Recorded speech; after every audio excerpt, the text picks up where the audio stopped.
Hi, hey, thanks for joining us today. I've got Justin with me. Justin, we went through this process this past summer, and tell me a little bit about what was going on in your life at the time, what questions you were asking yourself, what prompted you to go through the LifePlan process. I think I was really struggling to find who I am. I felt like, over the years as you grow up, you kind of maybe change, maybe priorities in life change.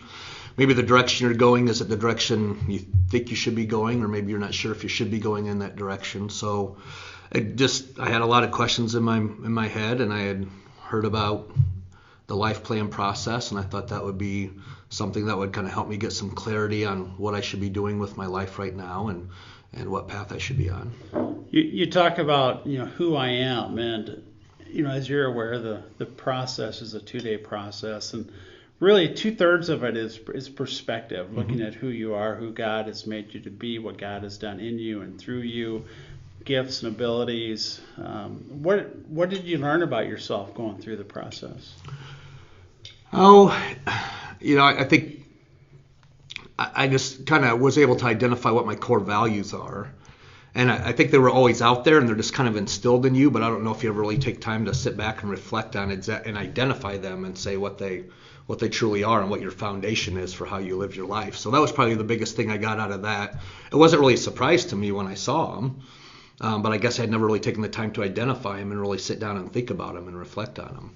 So I think that was kind of a big thing for me, just to kind of reestablish, I guess, that foundation of how I'm going to live my life, and then kind of decide where I'm going to go from there.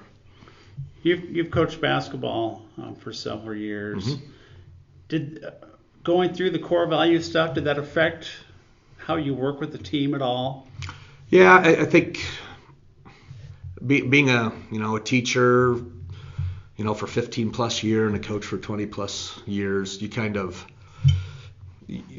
you see a lot of things that happen in kids' lives, and I think different people handle those differently. For me, I think it kind of caused me to be a little callous to some of those things, just as a defense mechanism, like I don't want to be hurt by the lives that maybe are some of the situations my students and athletes are in.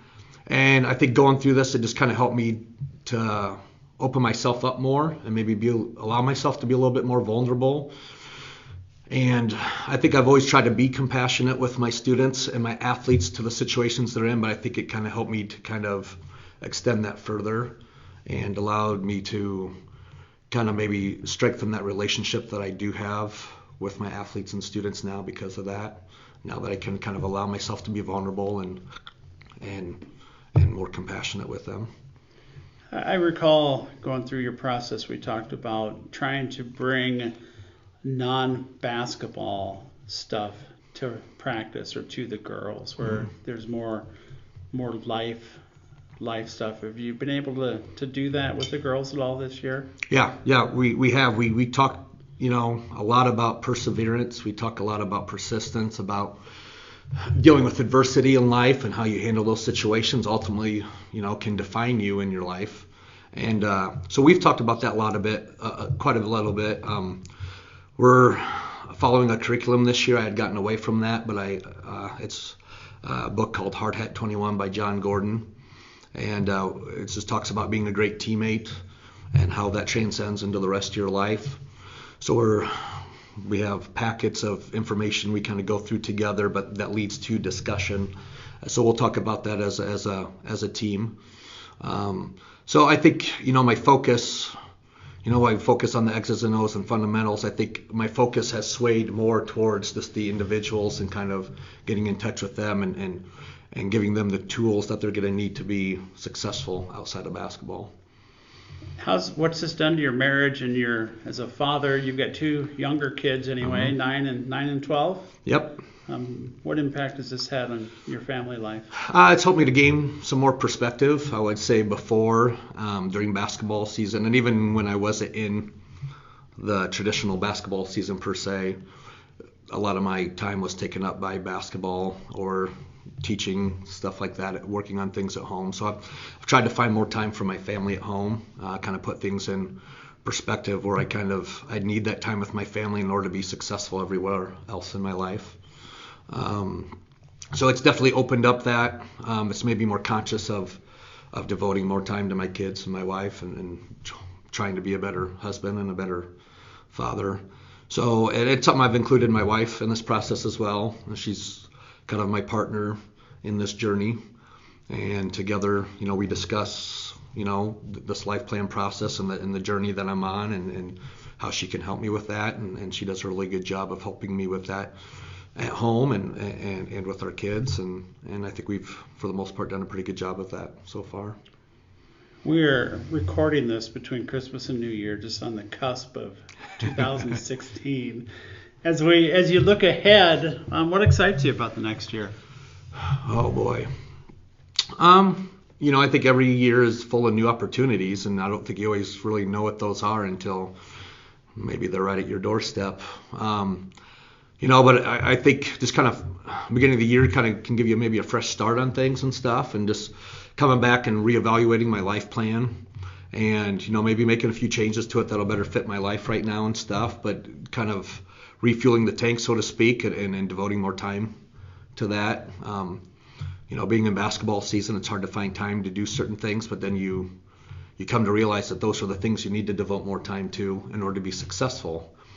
Either in your life, just in your life in general, whether it's with family and with your career and stuff. So I think beginning of the year kind of helps you to refocus a little bit and stuff. And I'm excited for our second half of the basketball season. And I'm excited for opportunities to do more things with my family, and this next half of the year, I think professionally and stuff, I have opportunities to kind of meet with my students and kind of go to the next level with the relationships I have with them.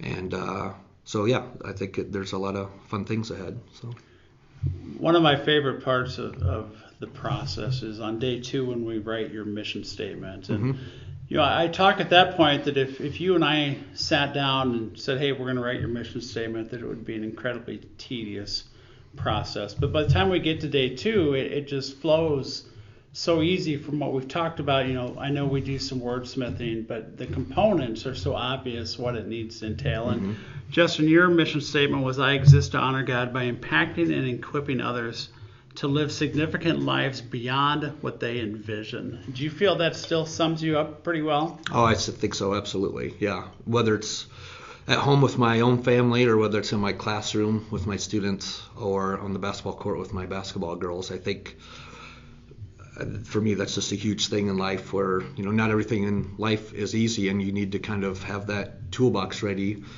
and you need to equip yourself so that you can be successful off the court and outside of the classroom. And that's not always something that has very little to do with X's and O's, really, and sometimes it doesn't have a whole lot to do with what's in a science textbook. Sometimes it just comes down to character and perseverance, and how to deal with adversity and get the most you can out of life.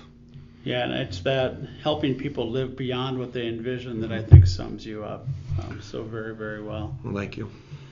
What advice do you give to people considering why should they spend 2 days going through this process? I think it gives you a lot of clarity on where you're at in your life and where you should be going, the direction you should be going in. And one thing that was really good for me is I enjoy my career very much, but I've had opportunities to do other things with my dad's family business. And one thing that was, after we went through this process, that was glaring obvious, is that I am on the right career path, that I want to be in something where I'm helping people and touching people's lives. And my dad's business wouldn't really allow me that opportunity. And for me, that was a really big thing. So that's something, for me personally, that had been maybe tearing at me a little bit, wondering if I should be going with him, or if I should still be in the teaching and coaching profession.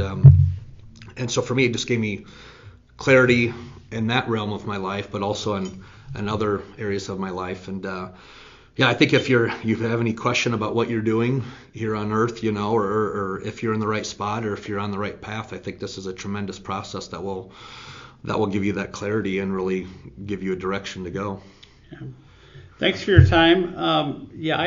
To sum up the LifePlan stuff, I think it's an understanding of who you are and clarity moving forward. I mean, that's really what it brings. Yeah, absolutely. I appreciate your time. I know you've got basketball practice to head off to, but if any of you listening have got questions about the process, get a hold of me, or I'd be happy to get you in touch with Justin. He can absolutely share some more details, but the information's on my website. Drop me an email. Thanks.